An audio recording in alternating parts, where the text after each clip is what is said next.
السلام عليكم، اهلا وسهلا ومرحبا مره اخرى في فيديو اخر من سلسله ديال الفيديوهات اللي كنطرحوها في قناه كراسه بويما.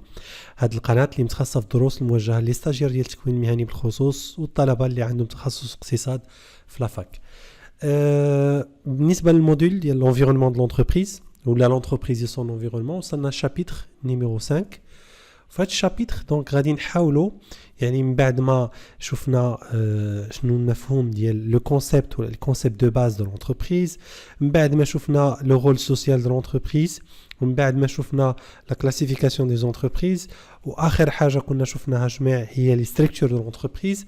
دابا وصلنا يعني لواحد لو شابيتر اللي هو مهم بزاف واللي يعني دايوغ الموديول كامل سميتو لونفيرونمون دو لونتربريز. من خلال هذا الفيديو هذا غادي نحاولوا اننا نشوفوا تو دابور دونك لا ديفينيسيون دو لونفيرونمون دو لونتربريز، من بعد غادي نشوفوا لي كومبوزونت دو لونفيرونمون دو لونتربريز، واخر حاجه غادي نحاولوا اننا نشوفوها جميع هي لا ريلاسيون دو لونتربريز افيك سون انفيرونمون والامباكت دو لونفيرونمون على لونتربريز والامباكت ديال لونتربريز على l'environnement.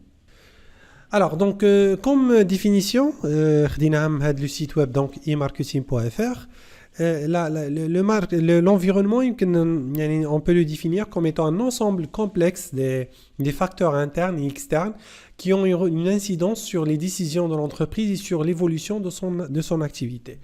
يعني داخلين هنا بغينا نسطروا على هاد يعني ملي كنقولوا l'environnement de l'entreprise راه فيه يعني واحد l'ensemble ديال لي كومبوزونت ولا دي فاكتور، وهاد لي فاكتور كو سو سوا انترن ولا اكسترن، وطبعا عندهم واحد لامباكت ولا واحد لانسيدونس واحد التاثير على ياش على لونتربريز وعلى القرارات ديال لونتربريز وعلى ليفولوسيون ديال لاكتيفيتي دو لونتربريز. دونك هذه سي اون ديفينيسيون بروبوزي دونك باغ هاد لو سيت ويب هذا emarketing.fr.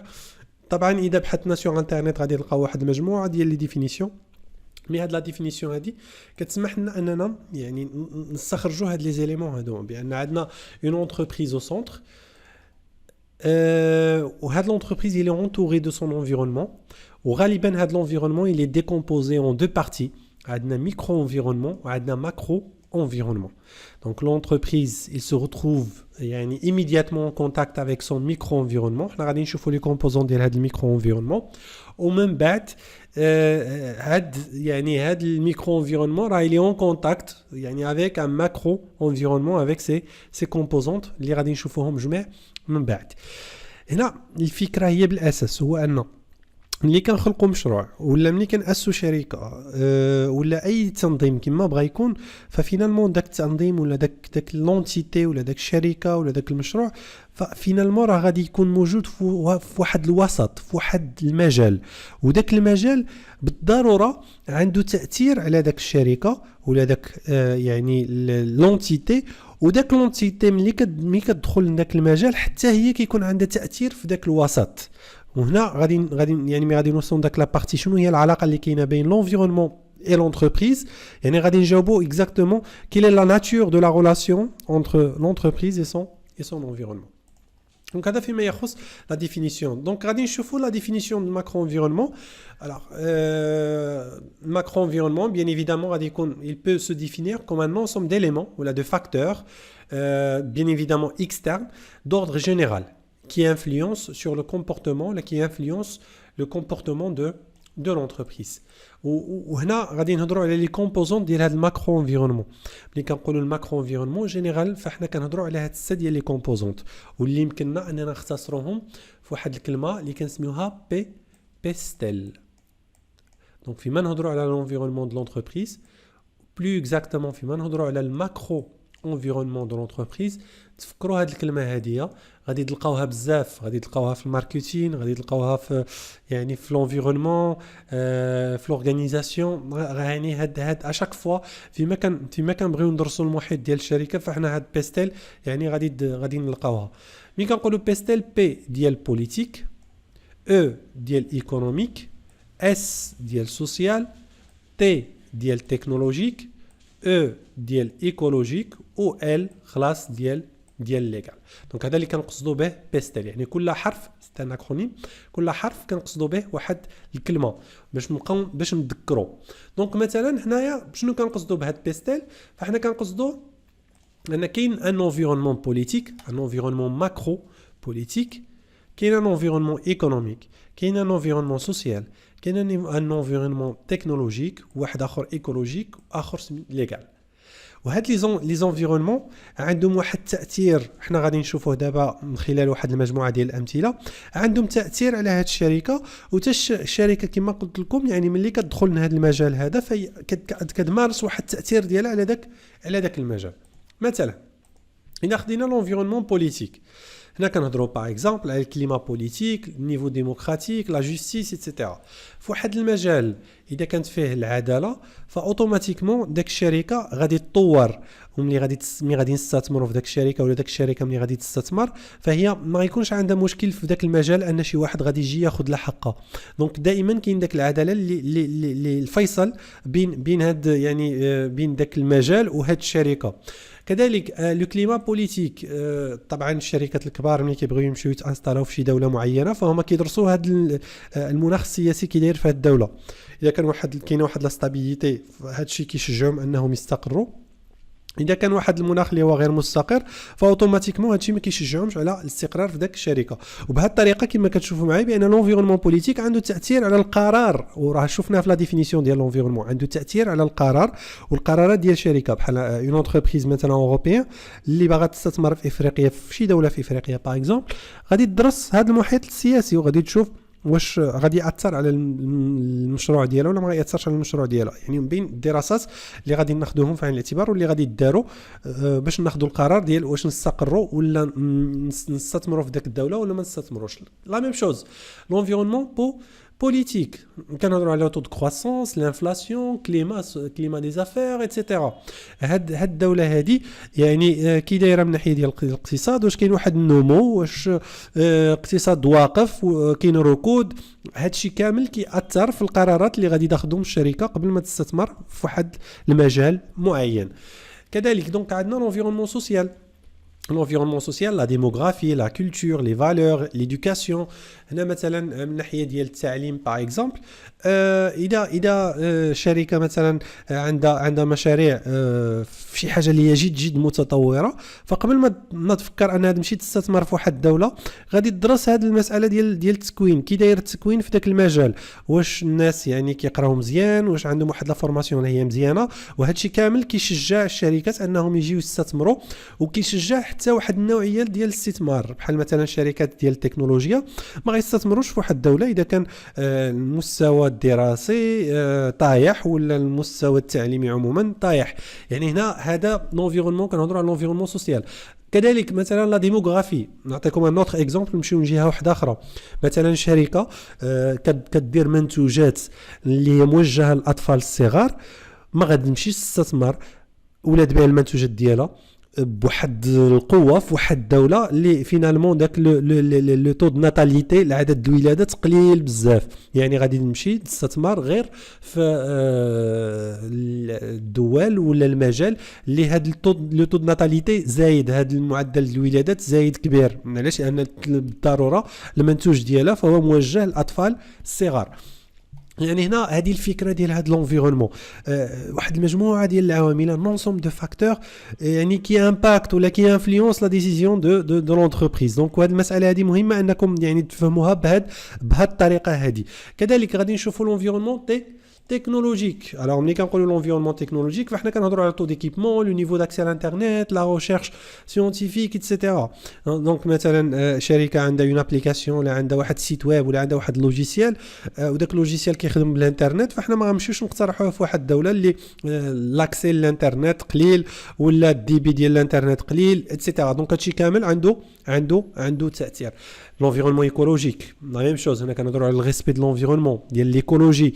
اذا كان مثلا شركه عندها واحد الصناعه اللي كتلوث فهي بالضروره ما غادمشيش تستقر في واحد الدوله اللي عندها واحد لارسونال جوريديك ولا واحد يعني المجموعه ديال القوانين اللي كتحرم مثلا التلويث ديال البيئه ولا يعني مزيرين في هذا المجال هذا. دونك غادي تمشي لواحد الدوله تستثمر في واحد الدوله اللي ما عندهاش اصلا قوانين على البيئه وما كتهمهمش هذه المساله ديال البيئه. لونفيرونمون ليغال، هنا كنهضروا على القوانين، الجوده ديال القوانين. هنا طبعا بحال مثلا ملي كنقولوا هاد القوانين، اول قانون، والناس اللي كيقراو خلاص اللي عندهم تي اس جي، يعني غادي دوزيام اني غادي تقراو لا فيسكاليتي. لا فيسكاليتي كل عام كيخرج قانون الماليه، ومن خلال هذا القانون الماليه مره كنطلعوا في لوطو ديال دامبوزيسيون، مره كنقصوا في داك لوطو دامبوزيسيون. يعني هنايا الشركات اللي غادي يفكروا انهم يستثمروا ولا يزيدوا يوسعوا النشاط ديالهم في واحد المجال معين، غادي ياخذوا في عين الاعتبار هذه المساله هذه ديال لا فيسكاليتي. اون بليس من غير لا فيسكاليتي قوانين وحده اخرى، وراح نهضر ملي هضرنا على لونفيرونمون بوليتيك. دونك كنهضروا على لا جوستيس، كنهضروا على لي لوا، لي ريغلومونطاسيون ايتترا. دونك هادشي كامل، هاد المحيط اللي هو يمكننا نقولوا عليه ان انفيرونمون ابستري كبير، واحد المجال كبير اللي كتاثروا دوله معينه ولا جهه معينه. دونك واخا الشركه ولا مشروع صغير، راه هادشي هذا عنده تاثير.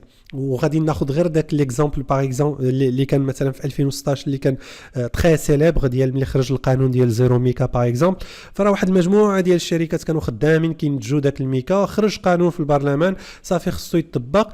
هاد الشركات هذوما كاملين خصهم يا اما يديروا لا ترانزيسيون ولا يشدوا.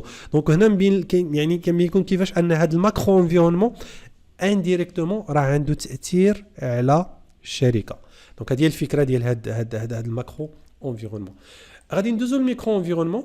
طبعا من بعد ما شفنا هذا المجال الكبير غندوزو لذاك المجال الصغير، وغادي نقولوا لا ديفينيسيون بحال لا ديفينيسيون ديال الماكرو انفيرونمون، سوف كو هنا لا سول ديفيرونس سي كو قبيلتي كنا كنهضروا على دي زيليمون ولا دي فاكتور اكسترن دوردر جينيرال، هنا غادي نهضروا على دي زيليمون ولا دي فاكتور اكسترن دوردر سبيسيفيك، يعني خاصين. شنو هما؟ برينسيبالمون لي كليون، لي فورنيسور او لي كونكورون. يعني هنا داك الميكرو انفيرونمون ولا داك المحيط المجال الصغير برينسيبالمون. هنا كنهضروا على هذه الشركه ما يمكنش انها تكون بوحديتها. اي شركه ولا اي مشروع فهو غيكون عنده دي فورنيسور وخصو يكون عنده دي كليون وغادي يكون عنده دي كونكورون، سا سي سيور. دونك هنا كيفاش العلاقه ديال هذه الشركه مع هاد لي كومبوزونط هادو، مع هاد لي كليون، مع لي فورنيسور، مع لي كونكورون. بحال مثلا لي كليون، واش لي كليون منظمين ولا ما منظمينش؟ اذا كانوا دي كليون عندهم جمعيات ديال حمايه حقوق المستهلك فاحنا خصنا ناخذوا في عين الاعتبار واحد المجموعه ديال الاشياء. دي فورنيسور واش منظمين ولا ما منظمينش؟ واش دي فورنيسور اللي هما كبار ولا دي فورنيسور اللي هما صغار؟ واش دي فورنيسور اللي هما مركزين ولا متشتتين؟ دونك هادوما كاملين مسائل اللي خصنا ناخذوها في عين الاعتبار، كو سو سوا في لا في دو لونتربريز ولا كو سو سوا قبل ما نستثمروا ولا قبل ما نديروا داك المشروع. كذلك خصنا ناخذوا في عين الاعتبار لي كونكورون اللي كاينين. هاد لي كونكورون القوه ديالهم واش مشتتين، النيفو ديال لي بري براتيكي، لي استراتيجي اللي كينهجوهم، واحد المجموعه ديال الاشياء. وهاد لي كومبوزونط ديال الميكرو انفيرونمون حتى هما عندهم تاثير على الشركه، والشركه خصها تاخذ قرارات. مثلا منافس ان كونكورون نقص في الثمن، فاوتوماتيكمون الشركه على حساب لا استراتيجي ديالها، يا اما اذا كانت يعني تبع واحد لا استراتيجي معينه غادي تشوفوا هذا الشيء في دوزيام اني في الماركتينغ استراتيجيك، فهي بالضروره خصها تطيح الثمن ولا تالينيا مع داك الكونكورون اي انسي دو سويت. دونك ها لو كونكورون خدا قرار اثر علينا حتى حنا خصنا ناخذوا القرار. يعني كاين واحد التاثير ديال المحيط، هذا الميكرو انفيرونمون، كما كاين التاثير ديال الماكرو انفيرونمون على الشركه. الوغ لونتربريز كذلك عندها يعني تاثير على هذا المجال. خلاص هنا غادي ناخذوا كيلكو رومارك. مثلا غادي نقولوا لونتربريز نو بو با فيفر اون فاس كلو، ما يمكنش تعيش بوحديتها، ضروري خصها تعيش في واحد المجال. كاينين دي فورنيسور، كاينين دي كليون، كاينين قوانين منظمه، كاين واحد المجال اقتصادي معين. Les échanges avec l'environnement peuvent s'analyser comme une boucle de rétroaction. بمعنى هنا الفكره هي ان العلاقه، طبيعه العلاقه بين الشركه والمحيط ديالها كاين واحد التفاعل، بحال داكشي ديال الكيمياء، كاين واحد التفاعل، حاجه كتجيب حاجه، حاجه كتجيب حاجه، حاجه كتجيب حاجه. دونك هنا الشركه ملي كتاخذ واحد القرار فهي انديريكتومون كتاثر على الميكرو انفيرونمون، والميكرو انفيرونمون ملي كياخذ القرار حتى هو كياثر على الشركه، بخصوص لي كونكورون. لي فورنيسور اذا طلعوا الثمن حتى الشركه خصها تطلع في الثمن، واذا طلعت الثمن لي كليون يقدروا ينقصوا. يعني كاين واحد النوع ديال التفاعل. وطبعا الشركه تقدر تاخذ واحد القرار ويكون تاثير حتى على الماكرو انفيرونمون. والعكس الماكرو انفيرونمون ياخذ واحد لا ديسيزيون يكون عنده تاثير على الميكرو انفيرونمون وتاثير على الشركه. دونك عليها كنقولوا هاد لا بوكل دو ريترو اكسيون، ولا كنقولوا بان لا ريلاسيون de l'entreprise avec son environnement peut être qualifiée d'une relation rétroactive. واحد العلاقه اللي هي تفاعليه. Donc l'entreprise constitue un sous-ensemble important voire déterminant de l'économie de la société. Donc يعني مسألة اللي هي واضحة. Alors آخر حاجة بقات لنا غادي نشوفوها الجميع هي واحد الشيما. ودائما يعني هنا كنهضروا على la relation de l'entreprise avec son environnement. هنا كاينين des effets de l'environnement على l'entreprise. بحال مثلا les infrastructures de transport ولا les infrastructures عموما. ملي كنقولوا les infrastructures فحنا كنقصدوا البنيات التحتية. هاد البنيات التحتية كلما كانت الجودة ديالهم مزيانة كلما كيكون تأثير إيجابي على الشركة. عليها درنا هنا بلوس. لا فورماسيون إنيسيال التكوين، ليدوكاسيون التعليم عموما. دونك هنايا كلما كان الجودة ديال التعليم فالتأثير مباشر على الشركة وتأثير اللي هو إيجابي. لي سوبفونسيون المساعدات ديال الدولة اللي كيتعطاو للشركات ديال الاستثمار. لي سيرفيس بوبليك بحال من هنا دايرين زائد وناقص اذا كانوا دي سيرفيس بوبليك. وطبعا واحد المسألة ممكن ناخذوا هادوما كاملين ناخذوا لهم زائد وناقص. هنا لي سيرفيس بوبليك اذا كان النيفو ديالهم مزيان فغيكون تأثير ايجابي على الشركه. واذا كان لي سيرفيس بوبليك بحال الامن بحال العداله بحال هاد لي سيرفيس بوبليك دونك اذا كان النيفو ديالهم ولا الجوده ديالهم مزيانه فغيكون تاثير ايجابي على الشركه. واذا كان الجوده ديالهم يعني ناقصه غيكون تاثير سلبي على الشركه. لي زافونتاج فيسكو اي سوسيو ملي كنقصوا في الضرائب دونك يكون تاثير ايجابي على الشركه كنشجعوا على الاستثمار.